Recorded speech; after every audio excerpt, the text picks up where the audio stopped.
जननीं शारदां देवीं रामकृष्णं जगद्गुरुं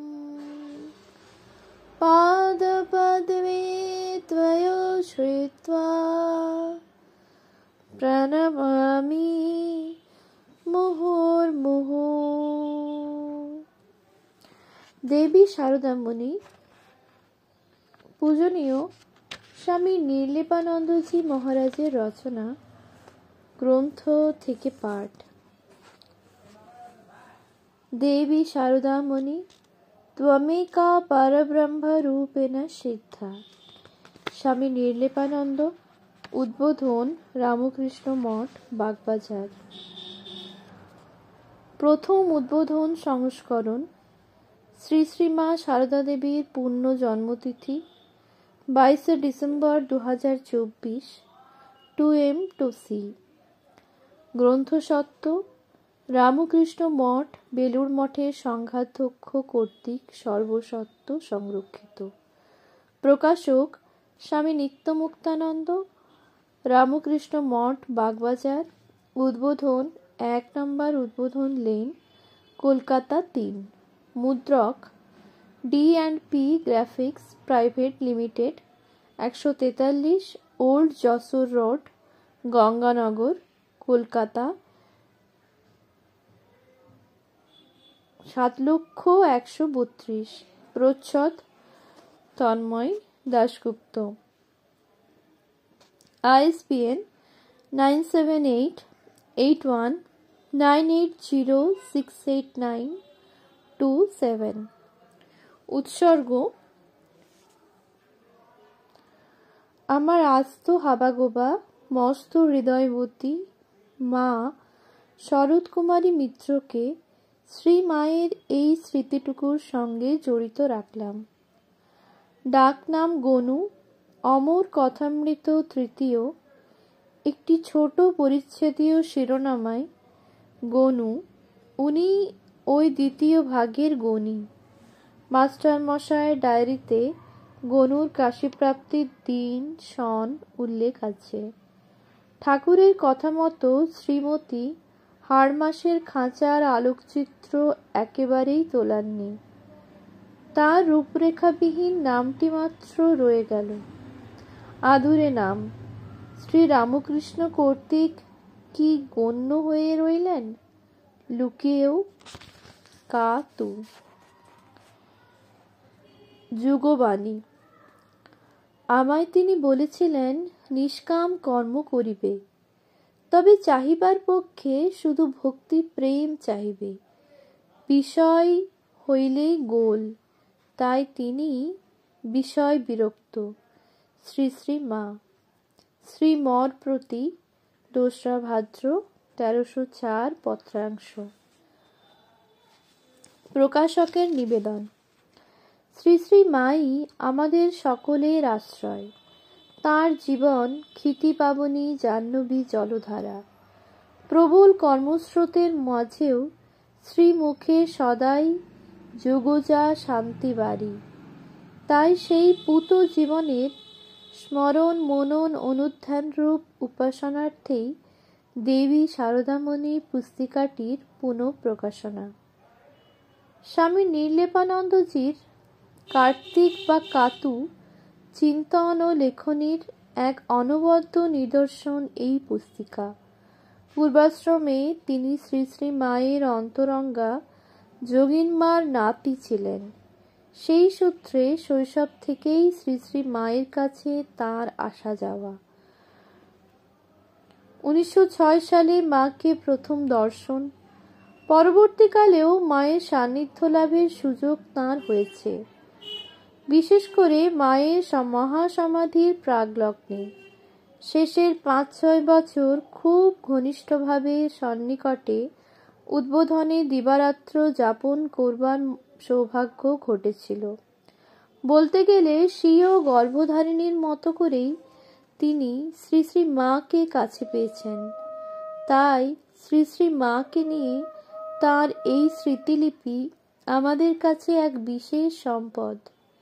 এই পুস্তিকাটিতে মায়ের জীবনের কয়েকটি নতুন ঘটনা ও তাঁর অনন্য সাধারণ দৃষ্টিভঙ্গি এক সূত্রে সমন্বিত। অপূর্ব এই রচনা লেখনীর গুণে একটু ভিন্ন স্বাদের। ভাষার লালিত্যে, মননের মাধুর্যে, চিন্তার উৎকর্ষে ও বিশ্লেষণের সূক্ষ্মতায় এই মাতৃস্মৃতি অত্যন্ত সজীব, সরসধর্মী ও ভাবনামূলক। পুস্তিকাটির প্রথম প্রকাশ কথামৃত ভবন থেকে। তারপর দীর্ঘদিন এটি অনুপলব্ধ ছিল। পাঠকদের স্বনির্বন্ধ অনুরোধ ও আগ্রহে শ্রী শ্রী মায়ের কৃপায় বর্তমানে এটি উদ্বোধন থেকে নব কলেবরে এবং আধুনিক বানান রীতি অনুযায়ী সংশোধিত হয়ে প্রকাশিত হল। আশা করি অনুরাগী পাঠক পাঠিকাদের সারদা অনুত্থানে এটি অত্যন্ত আদরণীয় ও সহায়ক হবে। প্রকাশনা কার্যের সঙ্গে যুক্ত সকলকে জানাই আমার আন্তরিক কৃতজ্ঞতা ও ধন্যবাদ। স্বামী নিত্যমুক্তানন্দ। শ্রী শ্রী মা সারদা দেবীর পূর্ণ জন্মতিথি 22শে ডিসেম্বর 2024।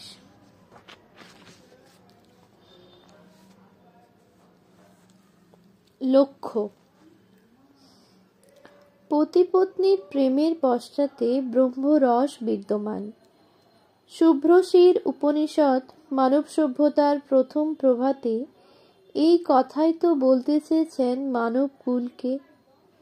শ্রী রামকৃষ্ণের দাম্পত্য জীবন সিদ্ধির পর পত্নীকে হাতে নিয়ে সাধন ভজন সহ রান্না বাড়া ও বিবিধ সেবাকর্মে বিনিয়োজন।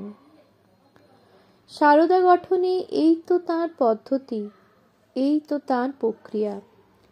দুরাগত ভারতীয় নারী জীবনের মূল অধ্যাত্মরীতি পাছে আমরা ভুলি, প্রতীচিজাত মহাসংঘর্ষমুখর ঊনবিংশ শতাব্দীর শেষার্ধে তাই আবার স্মরণ করিয়ে দেওয়া। 1872 দেবী সারদামণি অষ্টাদশ বর্ষীয়া। তখন সদ্য সদ্য গ্রামাগতা, বাহিরে অক্ষরে অক্ষরে তখন একরকম নিরক্ষরা।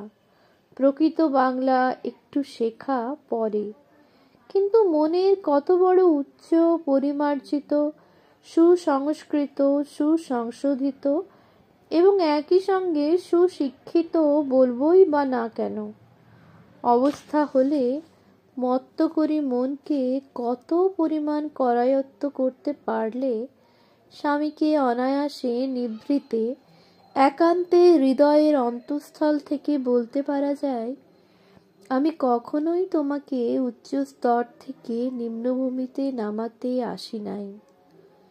এই তো আসল সংস্কৃতির, কৃষ্টির ভব্যতা, সভ্যতার সত্যকারীর আভিজাত্য। উঁচু পর্দায় সুর বাঁধা জীবন বিনা। বড় মোটা বুদ্ধি সম্পন্ন আমরা।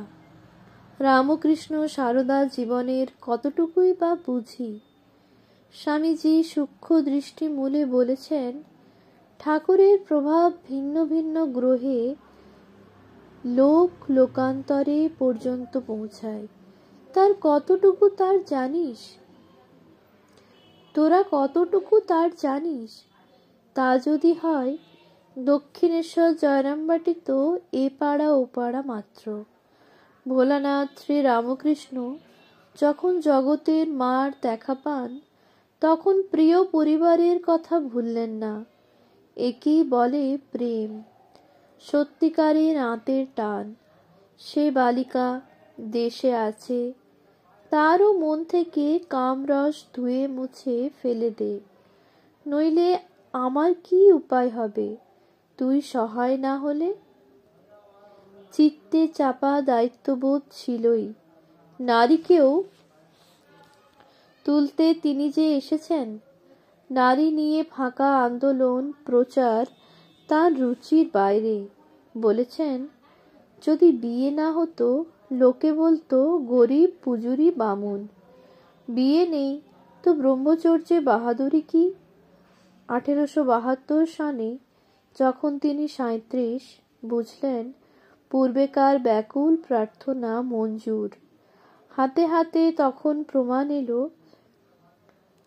গিন্নির ত্যাগপূত মানস সংস্কার পরিলক্ষণ করে কর্তা বড়ই আনন্দপূর্ণ। দেবী সারদার ওই কথা তাঁর সাধন তপস্যা প্রচেষ্টা পর্বের শুরুতে প্রাক্কালে পেয়ে আমরা কি বা ব্যাখ্যা দেব? আমরা তো বৈজ্ঞানিকই গুমরে ঠেকারে মটমট করছি, গর্বে ভরা, অলৌকিক এড়িয়ে চলি।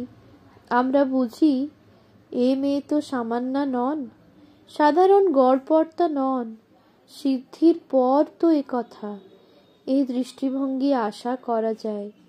সাধারণ গৃহস্থ মেয়ে মহলে বর্ণচোরা আমটি হয়ে ঝাঁকের মধ্যে লুকিয়ে থাকলে হবে কি?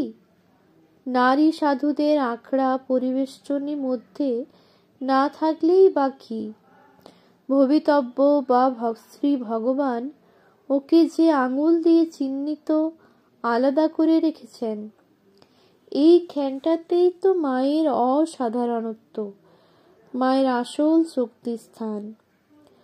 বর্তমানে ভারতীয় ও সর্বদেশীয় নারী জাগরণ চলেছে। শ্রী মায়ের ব্রহ্মজিজ্ঞাসা, ব্রহ্মানুশীলন এবং পরিশেষে ব্রহ্মানুভব ও তৎসহ ব্রহ্মানুরঞ্জিত কর্মানুষ্ঠান যেন সবার সামনে থাকে। তবেই কল্যাণ, তবেই মঙ্গল স্থায়ী হবে। আদর্শের উপর লক্ষ্য রেখে ত্রিবর্গ ধর্ম, অর্থ, কাম, সেবা, এটি অধিকের পন্থা। পোড় খেকো, ঘা খেকো সনাতন ঋষি নির্দিষ্ট প্রথম 3 আশ্রমের সামাজিক সংবিধান। অধ্যাত্ম ধর্মের আসল কাজ পূর্ণ প্রকৃত ব্যক্তিত্বের বিকাশ। গোটা মানুষটাকে ভূমিকম্পের নাড়া দিয়ে ওলটপালট ঘটিয়ে তার অন্নময়, প্রাণময়, মনোময়, বিজ্ঞানময় সত্তার স্তরে স্তরে, থরে থরে, পৈঠাগুলোর পরতে পরতে, অণুতে অণুতে ঘোরতর পরিবর্তন ঘটিয়ে সাধন প্রাক পশু মানুষটাকে সাধন পশ্চাৎ জ্ঞানীতে, ভক্ততে, সত্যদ্রষ্টা প্রেমময় মানুষে রূপান্তর। লোহাকে সোনা করা। লুকিয়ে থাকতে পারবে না, মুখ চোখ থেকে আনন্দের জলুস ঠিকরে বেরুবে। আলোর বিকিরণ।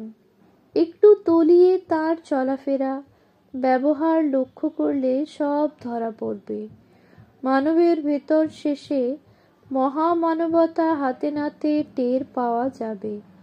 আঁচলে সোনা, গেরো দিয়ে ঢেকে রাখলে কি হবে? ছেলে ভোলানো যেতে পারে, কিন্তু বয়স্ক আক্কেলবন্ত তত্ত্বপিপাসু চোখে তার সুশান্ত আভা, মনোলোভা প্রভা প্রকট হবেই। এই শতাব্দীর প্রায় পুরোপুরি 2 দশকে 20 বছর দেবী সারদা আমাদের সকলের সামনে শ্রী রামকৃষ্ণ অভিপ্রেত জীবন্ত সমুন্নত নারী জীবনের আদর্শরূপ জাতীয় পতাকা 2 দৃঢ় করে ধারণ করে। ঝান্ডা উঁচায় রেখে গিয়েছেন। জাতির মেয়েদের কোলেই তো মা রাধু, ভূদেবের মতো ভবিষ্যৎ ছেলেমেয়েরা মানুষ হবেন। শ্রী রামকৃষ্ণ স্বল্প তোতলা মানুষ, বাগাড়ম্বর, বেশি কথা নেই, এক কথার মানুষ। কাজের দ্বারাই দেখালেন শ্রী মাকে দিয়ে সংস্কৃত সাধন শুদ্ধ এদেশের এবং সব দেশের ভবিষ্যৎ মা বা আসল ত্যাগের পথে অগ্রসরা নারী কেমন হলে সব কুল রক্ষে হয়। সন্ন্যাস ধর্ম ও সংসার ধর্ম এক ত্যাগের তারে বাঁধা। ভারত সভ্যতা এক বাক্যে এই কথাই তো যুগে যুগে বলছেন। বৈজ্ঞানিক পদ্ধতিতে লেখাপড়া শেখা, শাখা প্রশাখা সমেত বিজ্ঞান শেখা, নানা ভাষা শেখা, শিল্প শেখা, মেয়েদের ছেলেদের, এ সবই মা অনুমোদন করে গিয়েছেন, কিন্তু আদর্শের বা ভগবানের খুঁটো ধরে সব করতে হবে, তাহলে তাল কাটবে না। তাই মা যুগন্ধরা, যুগধর্মপাত্রী, যুগনেত্রী। নবযুগের ভালো দিকটার প্রতি তাঁর পূর্ণ আস্থাই ছিল। ক্রিস্টিন নিবেদিতাকে তিনি ভারতের মেয়ে বলেই আন্তরিক স্নেহে বেঁধে গিয়েছেন। ভবিষ্যৎ ভারতকে প্রাচীন ও মধ্যযুগীয় ভারত অপেক্ষা আরও মহনীয় করার গুরুভার তিনি প্রত্যেক ছেলেমেয়ের ওপর ন্যস্ত রেখে গিয়েছেন। ওম